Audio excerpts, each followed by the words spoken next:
morning, students. Myself, Ronak Priya, welcomes you to the daily news feed of दिया Deoghar IS Academy. आज हम 10th मार्च 2025 का current affairs discuss करेंगे. तो चलते हैं फर्स्ट न्यूज़ की तरफ. आज का फर्स्ट न्यूज़ है that India has got its 58th national park, 58th tiger reserve, and the name of tiger reserve is Madhav National Park.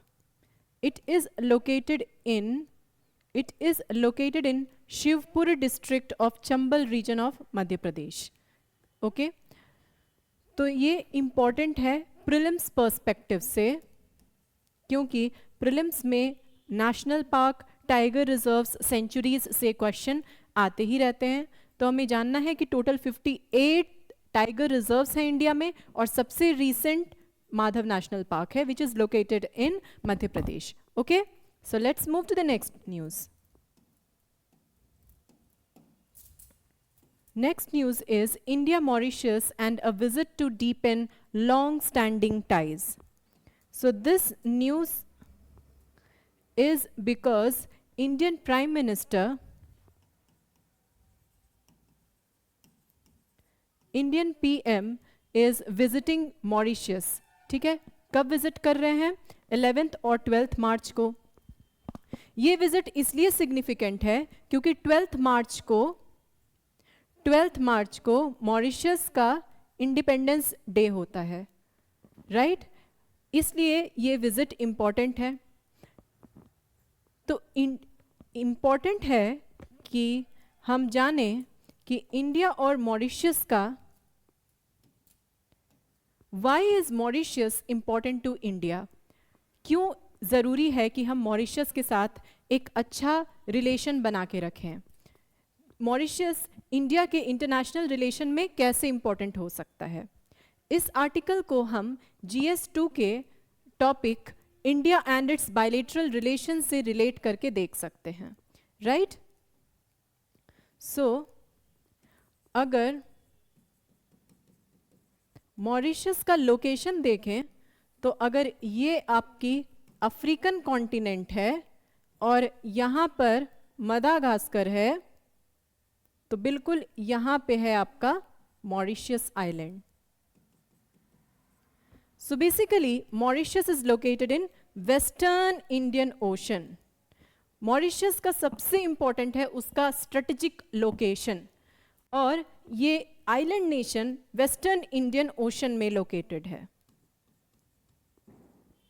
ठीक है, अब वेस्टर्न इंडियन ओशन में चूंकि ये लोकेटेड है तो ये प्रेजेंट कॉन्टेक्स्ट में इसलिए इंपॉर्टेंट होता है क्योंकि अभी जो जियोपॉलिटिकल सिनेरियो चल रहा है उसमें चाइनीज एक्सपेंशन को रोकने के लिए, ये बहुत इंपॉर्टेंट कंट्री हो सकता है, राइट? दूसरा, अगर हम मॉरिशस को देखें तो मॉरिशस में 70% population is of Indian origin, यानी 70% जो आबादी है मॉरिशस में वो भारतीय ओरिजिन की है, इंडियन ओरिजिन की है. ठीक है, और 50% जनता वहां भोजपुरी स्पीकिंग है. ठीक है, so Mauritius is more of Indian, more resembling India, right? दूसरा, मॉरिशस और इंडिया का ये तो हमने देखा फ्रॉम जियोपॉलिटिकल पर्सपेक्टिव, इसका लोकेशन, इसका स्ट्रेटेजिक लोकेशन. दूसरा, इकोनॉमिक पर्सपेक्टिव से देखें तो इंडिया एंड मॉरिशस का DTAA है. Now what is DTAA? It is double taxation avoidance agreement. So India and Mauritius have double taxation avoidance agreement. इसलिए Mauritius is a key route of FDI to India, यानी most of the FDIs that come to India are routed through Mauritius. ठीक है. तीसरा, अगर हम historical linkage देखें तो Mauritius is a country that supported Subhash Chandra Bose in his freedom movement, ठीक है। एंड कल्चरल लिंकेजेस तो हमने देखा ही, that you know it is more resembling India, and 70% of the population is of Indian origin, 50% are Bhojpuri speaking. World Hindi Secretariat is located in Mauritius. World Hindi Secretariat is located in Mauritius, ठीक है। इसलिए Mauritius हमारे लिए बहुत important है। Again अगर political angle देखें तो जो मॉरिशस के पीएम हैं Navin Chandra Ramgoolam is very pro India, is very pro India. He has a very friendly ties with India, friendly linkages with India, right? So from political angle also Mauritius and India have a very friendly relation, right? So हम इस perspective से इस article को देख सकते हैं। Now next move on to the next article.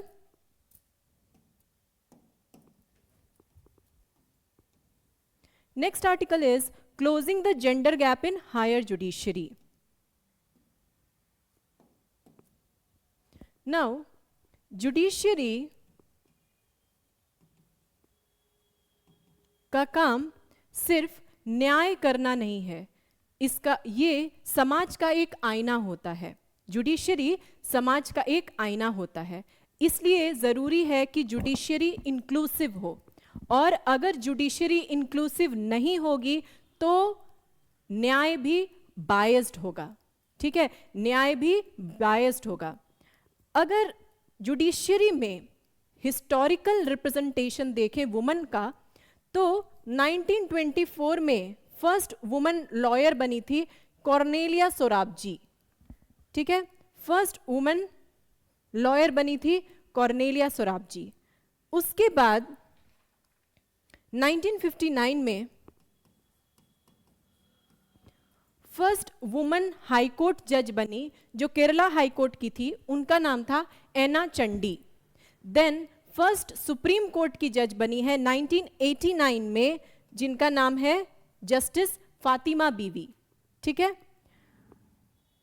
High courts में share of women जजेस प्रेजेंटली हाई कोर्ट में सिर्फ 14.27% है, ठीक है। ऐसे उत्तराखंड 3 ऐसे हाई कोर्ट्स हैं, उत्तराखंड, मेघालय एंड त्रिपुरा, जिनमें एक भी वुमेन जजेस नहीं है, ठीक है।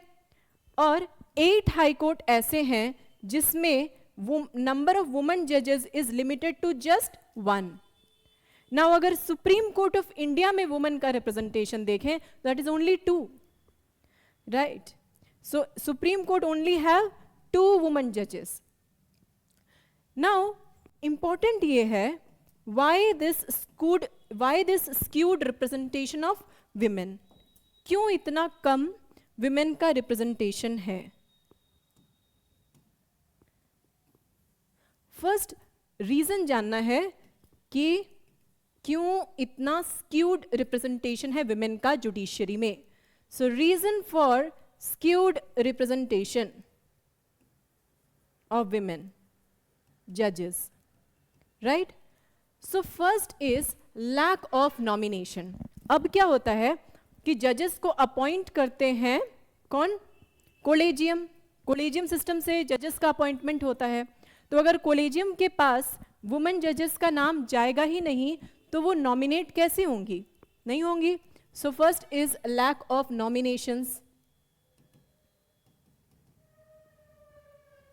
ठीक है, उनका लैक ऑफ नॉमिनेशन। दूसरा होता है लेट अपॉइंटमेंट,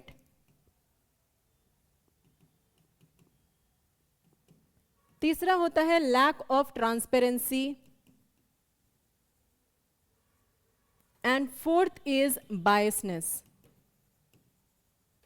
काफी बायस्ड होता है ये नॉमिनेशन प्रोसेस, एंड जो कॉलेजियम सिस्टम जजेस को अपॉइंट करती हैं उनमें भी ट्रांसपेरेंसी बहुत कमी देखी गई है, ठीक है। वो सिस्टम एकदम बिल्कुल भी ट्रांसपेरेंट नहीं होता, ठीक है। और प्लस क्या है? Late appointment. ये सारे रीजन हैं विमेन का लेस रिप्रेजेंटेशन इन जुडिशरी के. Now if we know the reason we should know the solution also, कि क्या सोल्यूशन, क्या किया जा सकता है. ठीक है, ताकि विमेन के रिप्रेजेंटेशन को बढ़ाया जाए. ये इंपॉर्टेंट है. Why? Because women represents 50% of the population. लेकिन आप रिप्रेजेंटेशन देखो कि सुप्रीम कोर्ट में सिर्फ 2 वुमेन जजेस हैं, 8 हाई कोर्ट ऐसे हैं जिनमें सिर्फ 1 वुमेन जज है, 2 हाई कोर्ट ऐसे हैं जिसमें बिल्कुल भी वुमेन जजेस नहीं हैं. So that is completely unfair. Solution ये है कि जैसे हम कास्ट, जैसे हम स्टेट क्राइटेरियाज रखते हैं इन इंक्लूसिव रिप्रेजेंटेशन, जब हम जजेस को अपॉइंट करते हैं तो वो प्रोसेस एकदम इंक्लूसिव हो, इसके लिए हम क्या करते हैं, कास्ट स्टेट का रिप्रेजेंटेशन हो, ये क्राइटेरिया रखते हैं. तो उसी तरह हमें वुमेन के पॉपुलेशन को देखते हुए 1/3 और 50% वुमेन जजेस हो, ऐसा क्राइटेरिया रखना चाहिए. दूसरा ये है कि streamline the process, encourage more and more women towards giving judiciary exams, learning law. उसमें हम वुमेन को ज़्यादा encourage कर सकते हैं, राइट. थर्ड ये है कि जो जिस प्रोसेस से अपॉइंटमेंट होता है, that is the collegium system. Collegium system में एक CJI होते हैं और 4 सीनियर मोस्ट जजेस होते हैं. ठीक है, एक CJI that is chief justice of India and 4 senior most जजेस होते हैं कोलेजियम सिस्टम में, जो जजेस को अपॉइंट करते हैं. तो इनका जो अपॉइंटमेंट प्रोसेस है वो बिल्कुल ट्रांसपेरेंट होना चाहिए. ठीक है. थर्ड ये है that first second is that collegium system should be very transparent. Third is government biasness नहीं होना चाहिए. ठीक है, जो इन्होंने रेकमेंड किया वो गवर्नमेंट को अपॉइंट कर देना चाहिए without any biasness. Okay, so this is all about the news. Let's move on to the next article. Next article is joint action committee on delimitation, Stalin tells CM. तो delimitation अभी काफी news में है और इसका डिटेल्ड एनालिसिस हमने previous classes में देख लिया था. इस न्यूज में इंपॉर्टेंट ये है कि ये प्रीलिम्स पर्सपेक्टिव से इंपॉर्टेंट है. क्वेश्चन ऐसे पूछा जा सकता है कि जॉइंट एक्शन कमिटी वो किस एरिया से रिलेटेड है. ठीक है, वो किस चीज से रिलेटेड है, उसका सब्जेक्ट मैटर क्या है. इस कमिटी का सब्जेक्ट मैटर है डिलिमिटेशन. ठीक है, सो डिलिमिटेशन से जुड़ा हुआ जो कमिटी है उसका नाम है जॉइंट एक्शन कमिटी और उसके हेड हैं तमिलनाडु के चीफ मिनिस्टर स्टालिन. ठीक है, okay. So let's move to the next article. Next is Ladli Behan Yojana. Okay, again ये भी प्रीलिम्स पर्सपेक्टिव से इंपॉर्टेंट है कि लाडली बहन योजना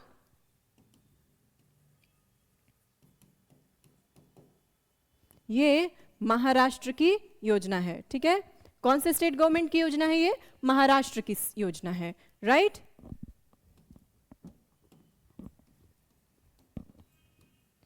now next is Gagan Gill, Easterine Kire among 23 who received Sahitya Academy Award.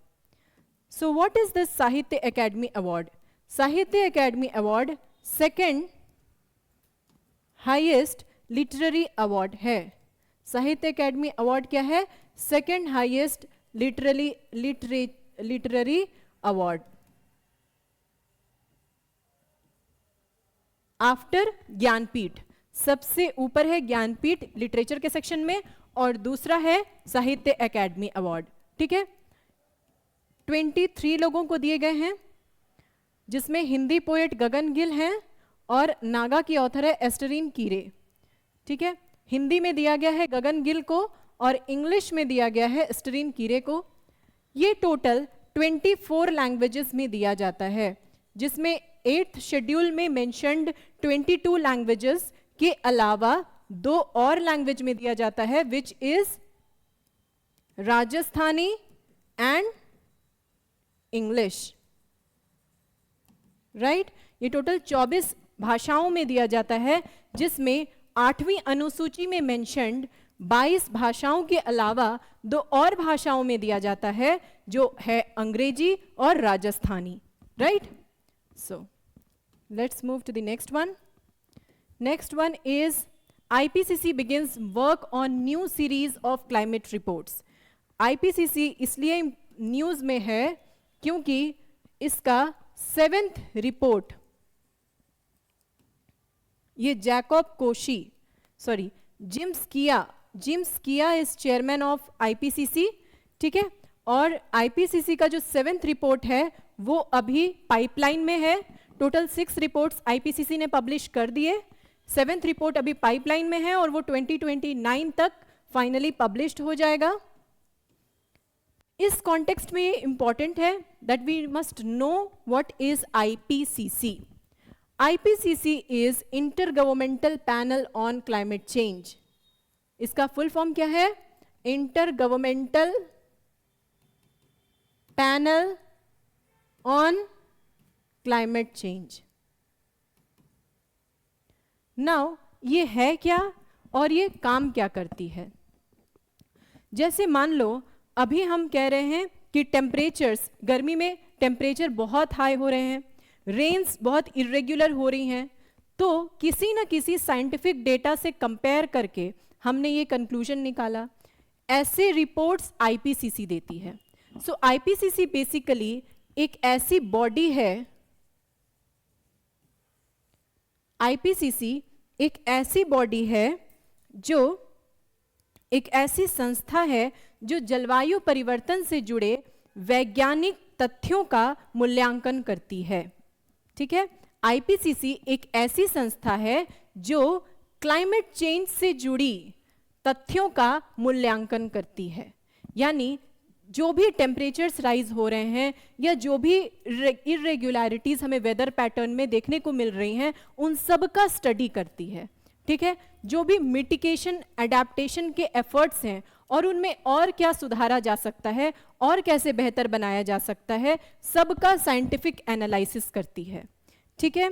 उसके अलावा जो इफेक्ट है जलवायु परिवर्तन का इन मनुष्यों पे, जानवरों पे, ठीक है, एक्वेटिक एनिमल्स पे, टेरेस्टेरियल एनिमल्स पे, सब कुछ का वो मूल्यांकन करती है, ठीक है। तो बेसिकली क्लाइमेट चेंज या जलवायु परिवर्तन से जुड़े इफेक्ट्स का और एफर्ट्स का मूल्यांकन करती है IPCC, right.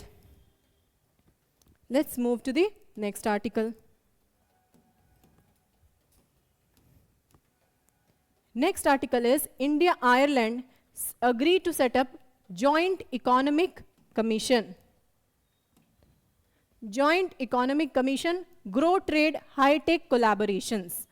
Okay, so Ireland capital is Dublin. Okay, so ये न्यूज में इंपॉर्टेंट ये है दैट इंडिया और आयरलैंड एक जॉइंट इकोनॉमिक कमीशन बना रहे हैं. क्या बना रहे हैं? जॉइंट इकोनॉमिक कमीशन बना रहे हैं ताकि जो भी ग्लोबल इकोनॉमिक इश्यूज है, ठीक है, जो इंडिया और आयरलैंड को कंबाइंडली इफेक्ट कर रहे हैं, उस पर वो एक कॉमन सोल्यूशन लेकर आ पाए. ठीक है, उस पर एक कॉमन सोल्यूशन, एक कॉमन आइडिया लेकर आ पाए. ठीक है, जैसे कि WTO का इश्यूज है. ठीक है, WTO का इशू जो है वो इंडिया और आयरलैंड को जॉइंटली इफेक्ट कर रहा है. तो ऐसे और भी बहुत सारे ग्लोबल इश्यूज हैं जिनमें कि ये दोनों आपस में मिलकर के सोल्यूशन निकालेंगे. तो इंपॉर्टेंट है प्रीलिम्स पर्सपेक्टिव से कि हम जाने कि जॉइंट इकोनॉमिक कमीशन किन दो कंट्रीज ने मिलकर बनाया है. तो इंडिया और आयरलैंड ने मिलकर बनाया है. राइट, सो प्रीलिम्स पर्सपेक्टिव से ये इंपॉर्टेंट है. Okay, next news is rubber board to kick off geo mapping of plantations. The initiative is a key step in certifying natural rubber under the Indian Sustainable Natural Framework. So, इस news में ये important है that जो rubber plantation है, right, जितने भी rubber board जिसका headquarter है केरला,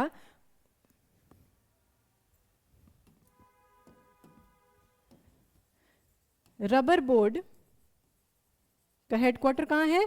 केरला में। जितने भी रबर प्लांटेशंस है ना, उसकी जियो मैपिंग की जाएगी, राइट?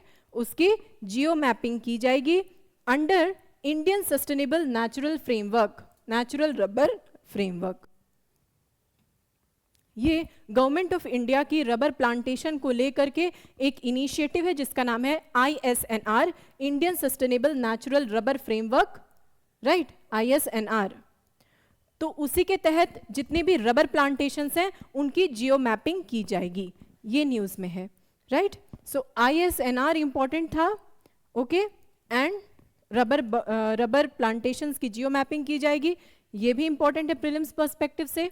आज 10th मार्च के द हिंदू में covered most of the important articles हमने कवर किया है। कल 11th मार्च के करंट अफेयर्स के साथ मिलते हैं। Thank you so much.